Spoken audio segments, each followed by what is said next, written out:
الدجاج الكوري الحار بيعتبر من اشهر الاكلات الكوريه ومنتشر جدا في شوارع كوريا، والصراحه باين من شكله حاجه في منتهى الجمال ومتحمس ان اجربه، وكمان مكوناته بسيطه جدا. وكل اللي عايزه منك تعمل لايك وفولو، ويلا بينا نبدا الفيديو بتاعنا. اول مكون معانا هنحتاج صدور فراخ، طبعا الكميه حسب الرغبه. انا هستخدم نص كيلو من صدور الفراخ. هنقطعها مربعات بالحجم دوت كده.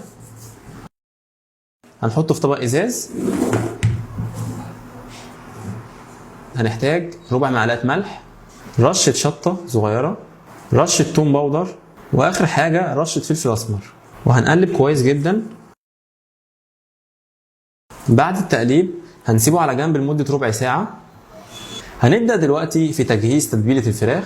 نحتاج كوبايه دقيق، نص كوبايه نشا، نص معلقه بيكنج باودر، ربع معلقه توم باودر، ربع معلقه شطه، رشه فلفل اسمر، بيضه، نص كوبايه ميه. هنقلب كويس، وهو ده كده الشكل اللي احنا وصلنا له. هنجيب الدجاج اللي احنا سيبناه ربع ساعه وهنبدا نضيفه على الخلطه وهنقلبه كويس جدا. وكده الدجاج جاهز على القلي. على نار متوسطه هنسخن الزيت. اول ما الزيت يسخن هننزل الفراخ نقليها نص قليه لمده 5 دقايق بس.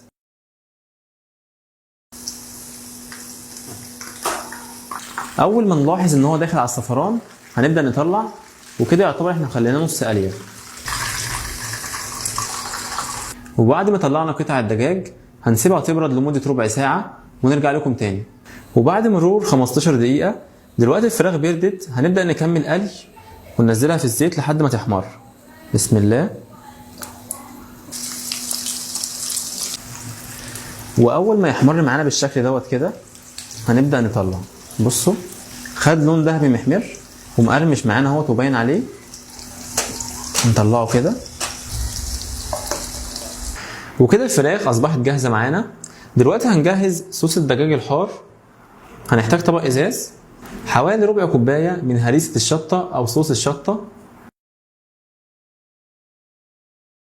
معلقتين كبار من الكاتشب، معلقه كبيره من الصويا صوص، وهنقلب كويس. وهو ده كده الشكل النهائي. هنجيب طاسه ونحطها على النار ونحط سنه زيت.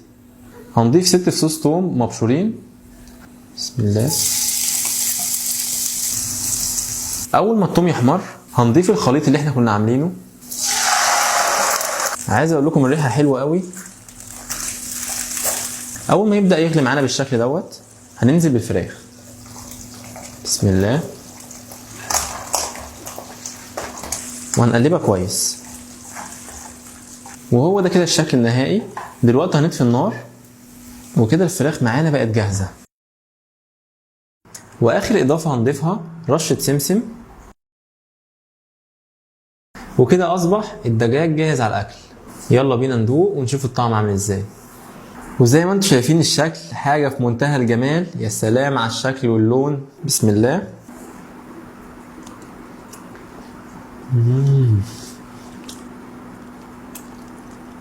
اولا كده الطعم حراق قوي عشان طبعا ده دجاج كوري حار. لما تاكل قطمه من الدجاج كده بتحس ان هو بيدوب في البق. الدجاج ناعم قوي، حاجه كده الصراحه في منتهى الجمال. تاني حاجه لو انت ما بتحبش الشطه ممكن تلغي الخطوه الاخيره اللي احنا عملناها لما ضفنا فيها صوصات الشطه وتوقفها لحد القلي بس. بعد القلي بتاكل الدجاج. انا الصراحه دقته كان طعمه حلو قوي.